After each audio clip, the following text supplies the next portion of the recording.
Alors comment on fait pour faire passer un message de vie ou de mort? Souvent, c'est pas avec des statistiques ou des rapports compliqués, non. Parfois, la façon la plus efficace, c'est tout simplement de raconter une histoire. Une histoire qui nous parle, qui nous touche.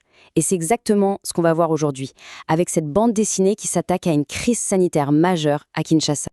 Et voilà, on plonge direct dans le récit. Ça se passe dans une parcelle typique de Kinshasa, un décor que beaucoup connaissent. On sent tout de suite que la journée commence mal, n'est-ce pas? La légende dit tout, le soleil semblait s'être levé du mauvais côté. Ça plante le décor et ça installe une petite tension dès le départ. On entre maintenant dans le vif du sujet. On part de ce qui semble être un problème presque banal, un défi du quotidien, dans ce contexte, mais qui va très vite prendre une tournure vraiment dangereuse. Et le problème, le voilà, les toilettes qui débordent. C'est une image assez crue qui montre une réalité difficile. Et attention, ce ne sont pas les toilettes d'une seule famille, mais une installation commune, ce qui veut dire que le risque il est pour tout le monde, pour toute la communauté. Et là, on nous confirme l'ampleur du problème. Ce sont les toilettes de presque tout le quartier. On imagine le défi, le manque d'infrastructures, la promiscuité. La BD ne cherche pas à adoucir la réalité. Elle la montre telle qu'elle est pour bien souligner l'urgence. Bon, face à cette situation, une décision va être prise. Et c'est ce choix, motivé par l'appât du gain, qui va tout faire basculer.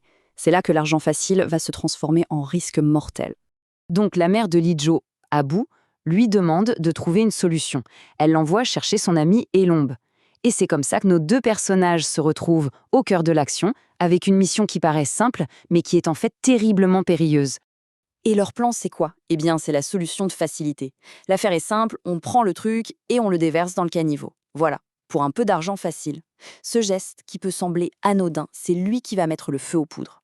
Ils sont loin de s'imaginer ce qui les attend. Et là, bam, l'image est choc. C'est la couverture même de la bande dessinée. Elle établit un lien direct, impossible à ignorer, entre leur acte et la maladie. Le titre est clair, choléra, la maladie des mains sales. Le message est brutal, mais il doit l'être. On passe maintenant aux conséquences.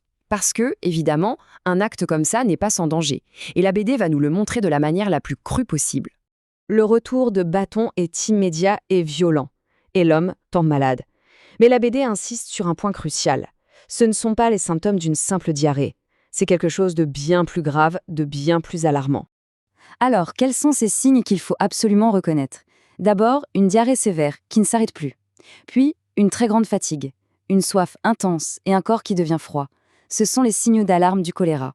Face à ces symptômes, il n'y a qu'une chose à faire, aller voir un médecin. L'histoire bascule dans l'urgence médicale.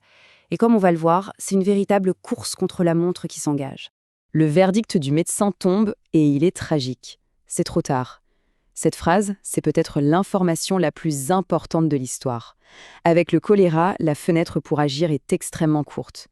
La déshydratation est si rapide qu'elle peut tuer en moins de 48 heures.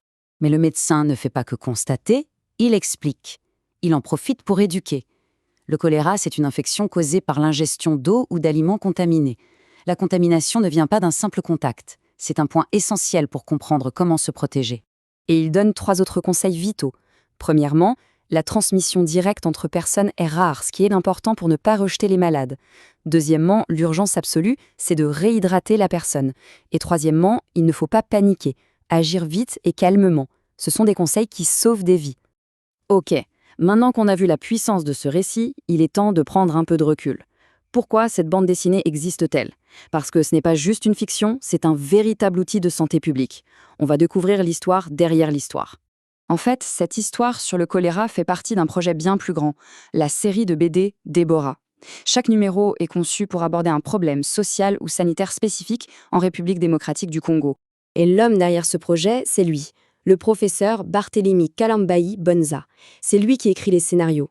Son but, c'est d'utiliser un format accessible et populaire, la BD, pour éduquer et faire de la prévention.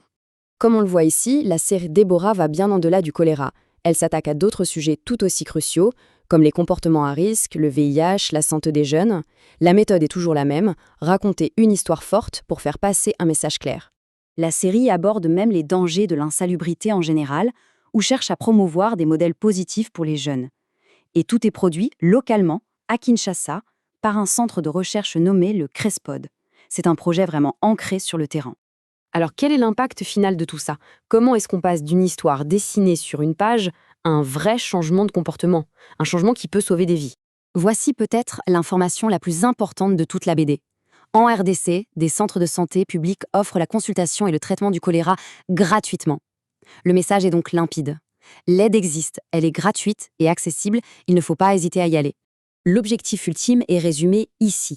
Il ne s'agit pas seulement d'informer, mais bien de transformer des comportements sociaux.